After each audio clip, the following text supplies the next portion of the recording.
हाय लोगोफोर खुलुमबाय आं दा आदानि दखानावहाय थांगासिनो दङ आदानि दखानावहाय मा मा मोनो नायनि र' थांगासिनो आङो नायलांबाय था नोंथांमोना भिडिअखौ मोजां मोनोबा दाननो नाङा भिडिअखौ मा मा मोनो नाय आरोखि जास्ट नायनि मा मा मोनो थ' नायलांबाय थादो लोगोफोर दखाना मोननोसै आरोखि ना थाबायगासिनो आङो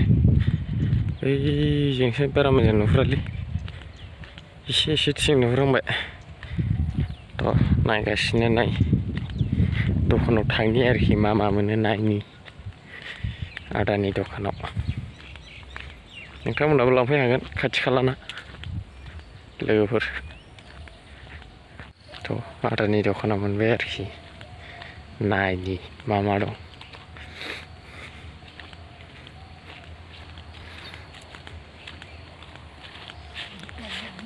आदानि दखाना बेनो लोगोफोर नायदो नै बिगोमाया गैबावा खावनासो लांजोबसै नामा दारमासिनि मा बेलाय मेंग' फ्रुटि ना मेंग' मोनो लोगोफोर बिसोरनाव फ्रेस गैया आरोखि दखाना दाबो एसेबां डेभेलप जायाखै नालाय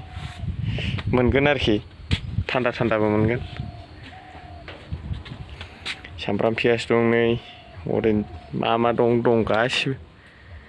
माने संसारनि बुस्थु आरोखि लाजोबो आरोखि बेनो आरोखि आदानि दखाना